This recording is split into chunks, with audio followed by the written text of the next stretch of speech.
وَلَقَدْ يَسَّرْنَا الْقُرْآنَ لِلذِّكْرِ فَهَلْ مِن مُّدَّكِرٍ۔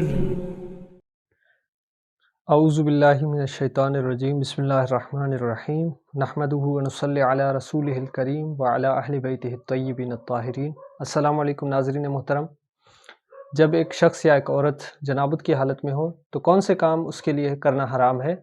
ہمارے معاشرے میں بہت ساری خرافات ہوتی ہیں۔ کچھ لوگ یہ سمجھتے ہیں کہ جنابت کی حالت میں ان کا پورا بدن نجس ہوتا ہے اور وہ کچھ نہیں کر سکتے جب تک غسل نہ کریں۔ در حقیقت اس طرح نہیں ہے۔ جنابت کی حالت میں چند چیزیں انسان کو منع کی گئی ہیں، ان کو انجام نہیں دینا چاہیے۔ باقی یہ نہیں کہ وہ معمولات زندگی جو ہے اس کو انجام نہیں دے سکتا یا کوئی منحوس جو ہے ہو جاتا ہے۔ اس طرح کے خرافات سے پرہیز کرتے ہوئے ہم چلتے ہیں۔ وہ چیزیں جو جنابت کی حالت میں انسان کے لیے حرام ہوتی ہیں ان کو انجام نہیں دینا چاہیے۔ ان میں سب سے پہلی چیز جو ہے وہ ہے بدن کو الفاظ قرآن سے مس کرنا، یعنی الفاظ قرآن جو ایک نسخے میں لکھے ہوئے ہوتے ہیں ان کو مس نہیں کیا جا سکتا۔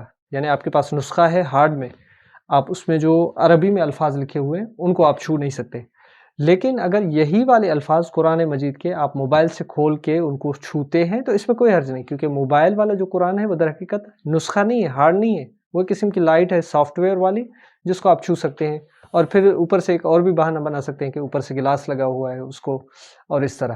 ہاں، یہی قرآن جو ہے اگر آپ کا کوٹڈ ہے، مثال کے طور پہ اس کا ایک ایک ورق جو ہے وہ کوٹڈ ہے پلاسٹک کے ذریعے، سفید کی پلاسٹک جو ہوتی ہے اس میں کوٹڈ ہے مثال کے طور پہ، پھر چھونے میں کوئی حرج نہیں۔ ڈائریکٹ اگر ورق پہ لکھے ہوئے ہوں ان کو آپ نہیں چھو سکتے، ترجمے کو بھی اس کے چھو سکتے ہیں، قرآن مجید کے ورق جو خالی جگہ ہیں ان کو چھو سکتے ہیں، الفاظ کو چھونا منع ہے۔ تو یہاں تک یہ بات جو ہے ہماری واضح ہو گئی۔ اب دوسری جو چیز ہے کہ وہ جنابت کی حالت میں جو ہے اس کو انجام دینا حرام ہے، اللہ تعالیٰ کے نام اور مخصوص صفتوں کو چھونا۔ اللہ تعالیٰ کی مخصوص صفتیں ہیں، جیسے مثال کے طور پہ قادر ہے، جیسے مثال کے طور پہ اللہ تعالیٰ کی بہت ساری جو ہیں مخصوص صفتیں ہیں۔ البتہ یہاں پہ کیونکہ ڈسکس جو ہے اس کا اس عنوان سے نہیں ہے تو ہم اس کو چھوڑتے ہیں۔ اللہ تعالیٰ کے نام کو اور اس کے مخصوص صفتوں کو کسی بھی زبان میں لکھی ہوئی ہوں نہیں چھو سکتے۔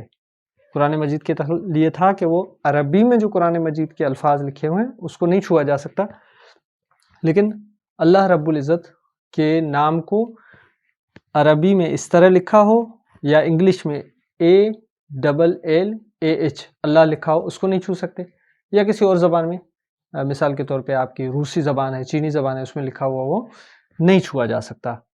مخصوص صفتوں کو بھی نہیں چھوا جا سکتا۔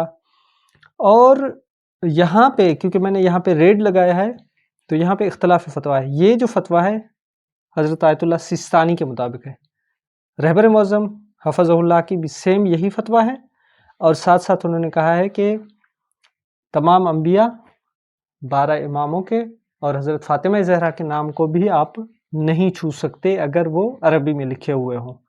یہ اللہ کے لیے مخصوص ہے کہ وہ عربی میں ہو، یہ والا جو ہے، یا کسی اور زبان میں اس کو نہیں چھو سکتے، لیکن یہ صفتیں جو ہیں ان کی، اور اسی طرح نبیوں کے نام رہبر معظم کے نزدیک اور تمام نبیوں کے من جملہ حضرت محمد صلی اللہ علیہ وآلہ وسلم، اور تمام 12 اماموں کے نام اور حضرت فاطمہ زہرا کے نام کو بھی نہیں چھو سکتے بمطابق رہبر معظم۔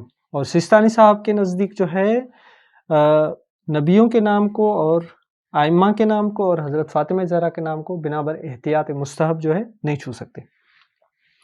تیسری چیز جو منع ہے وہ ہے مسجد الحرام یا مسجد نبوی میں داخل ہونا، داخل ہونے تک جو ہے منع ہے جنابت کی حالت میں، یہ تیسری۔ اچھا، چوتھی جو ہے وہ یہ ہے کہ ان دو مساجد کے علاوہ، یعنی مسجد الحرام یا مسجد نبوی کے علاوہ جو دنیا میں باقی تمام مساجد ہیں، دوسری مساجد میں ٹھہرنا یہ بھی حرام ہے۔ دوسری مساجد میں ٹھہرنے کی نیت سے اندر جائے بندہ تو یہ منع ہے، جنابت کی حالت میں نہیں جا سکتا۔ لیکن یہ کہ اگر ان مساجد کے 2 دروازے ہوں، ایک سے آپ داخل ہو کے دوسرے سے نکل جائیں تو کوئی حرج نہیں، ٹھہر نہیں سکتے وہاں پہ۔ اور پھر 5ویں جو چیز ہے، کسی چیز کو مسجد سے اٹھانے کے لیے جانا۔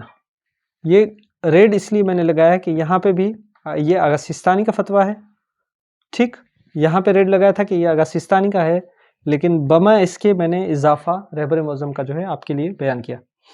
5ویں جو چیز ہے، کسی چیز کو مسجد سے اٹھانے کے لیے جانا، یہ